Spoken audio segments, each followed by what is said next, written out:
How are you feeling? What's the plan now? Sir main issue तो अब ये आ रहा है कि एक्चुअली यूनिवर्सिटीज़ के एग्ज़ाम्स चल रहे हैं, बाकी सारी एडमिशन्स ओपन है अभी, बट हमारा अब एग्ज़ाम आगे पोस्टपोन कर दिया गया है, तो we will not able to give university exams and travel cities. Oh, so you'll now miss the whole thing. Miss the whole thing, and if we give the exam on 21st of June, then batches of universities will start, colleges will start by then. So you'll basically end up missing 1 year. Missing 1 year, we have to take another drop for it if we are not selected.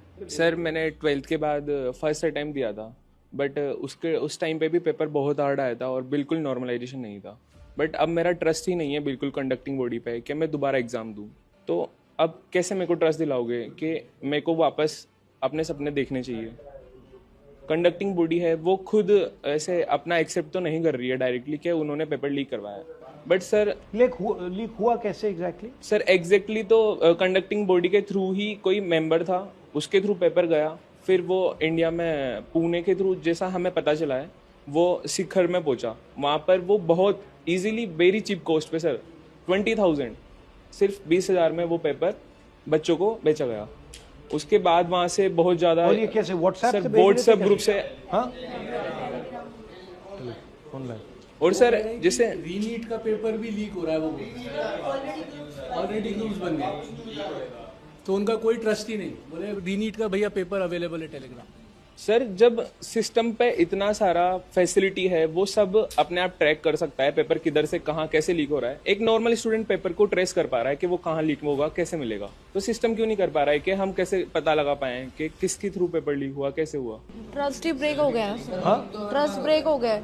पूरी life हमारी depend करती है उस पर कि हम एक doctor बन सकते हैं या नहीं बनेंगे, और ये ट्रस्ट ही हमारा ब्रेक हो गया. ना हमारे अंदर से स्ट्रेंथ है हमारे अंदर कि हम दोबारा मेंटली दोबारा प्रिपेयर करें, और ये एक साल फिर से हम ड्रॉप लेंगे ही, क्योंकि अगर हम नहीं हुए सिलेक्ट तो हमारे पास कुछ नहीं रहेगा.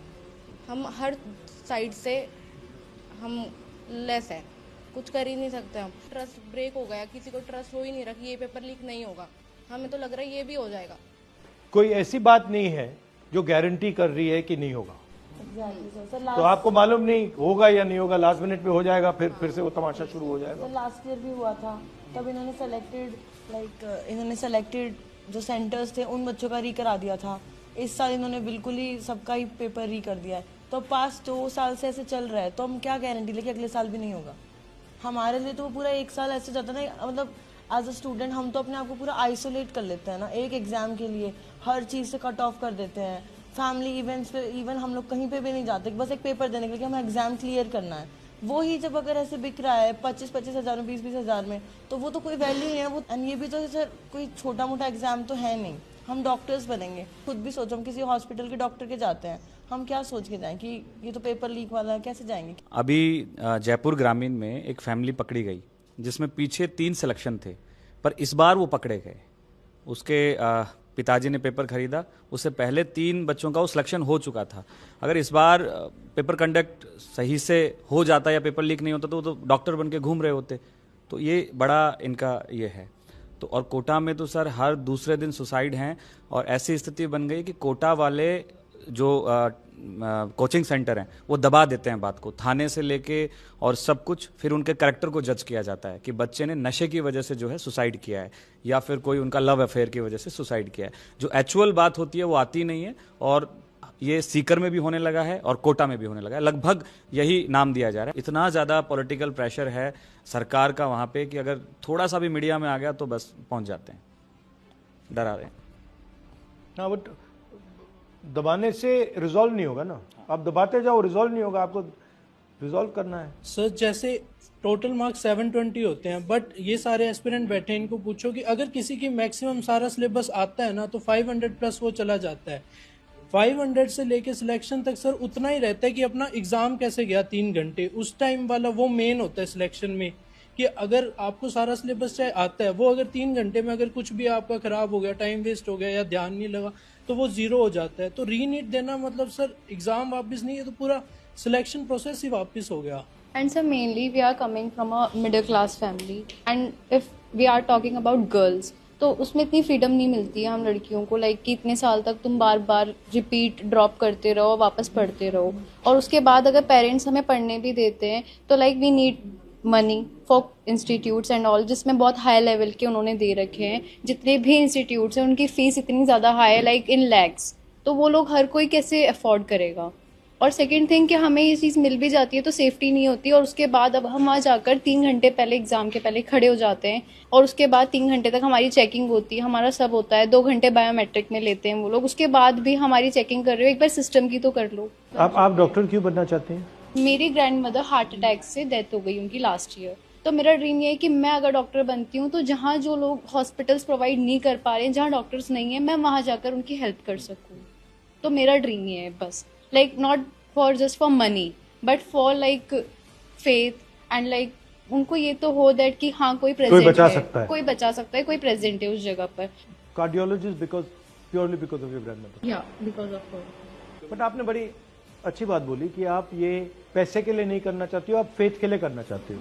तो आप यहाँ आए हो because your faith in NEET is broken, but in आपके प्रोफेशन में तो faith is the main thing, कि जो आपको जिसका आप इलाज कर रहे हो उसको लगे कि आप उसकी जान बचाने की कोशिश कर रहे हो, ऑनेस्टली जान बचाने की कोशिश कर रहे हो। बट वो तो पूरा मतलब बिजनेस सा बन गया है।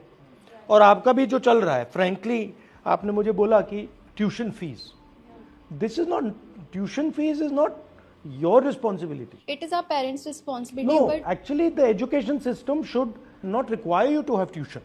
Actually the system should be strong enough that you don't require tuition at home, all this stuff. But that system has completely become essentially a business. So the whole pura idea है कि भाई पैसा it's just निकालो. like a business. So it's no, government can't do it. It is government has decided that it wants to hand this over to somebody else. This, in my view, it is the government's responsibility to educate people. It is the government's responsibility to give people health care. That's my view. That is not the current government's view. And sir अगर private colleges में लेते हैं तो like it's like everyone can not afford, right? 2.5 CR है 5 साल की वहाँ की फीस, तो इतना तो कौन अफोर्ड कर सकता है? Only the rich people can afford that. Private coaching में सर एक फिक्स्ड प्राइस रहना चाहिए, मतलब वो स्टडीज़ का, जैसे अभी सर एलन वगैरह में बहुत सारे में 140 फीस है, किसी की 130 है, तो मतलब एक फिक्स नहीं है, और ये सबके लिए कोई अफोर्ड कर नहीं सकता। बहुत सी बार बहुत सौ को लोन लेना पड़ता है पढ़ाने के लिए, वो सबसे बड़ा इशू है। There are certain people who are controlling the medical colleges. There are certain people who are controlling the exam system. These guys are friends with each other. There's huge money. This is a method to suck money out of you people. This is not a system to educate you about medicine. This is a system to suck money out of you people. You people, your parents are in the middle class.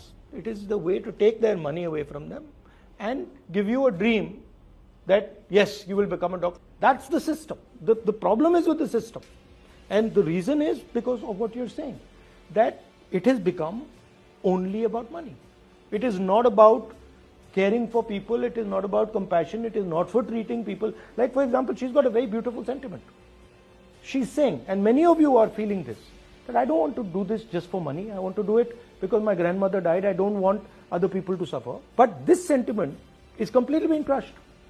There is a fundamental problem with our medical system. There is a fundamental problem with our medical exam system, and it's not going to be fixed by small maneuvers. It's going to be fixed. It's got to be fixed once and for all properly.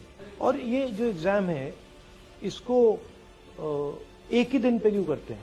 Why don't they do it 5 times a year or 7 times a year? At least that way, paper gets leaked, you stop it, but everybody doesn't get destroyed. Sir 2 बार भी होगा तब भी काम चल जाएगा। JEE होता है, जैसे जेई 2 बार होता है, 6 मंथ के स्पैन में होता है। नीट भी अगर 2 बार हो तो भी चल जाएगा, पर होता ही एक बार है, तो वो तो पूरा एक ईयर एक तरीके से खराब ही हो जाता है पूरा। पूरा सेंट्रलाइज कर दिया और फिर एक दिन पे कर रहे हैं, तो अगर डैमेज होगा तो सब मरेंगे।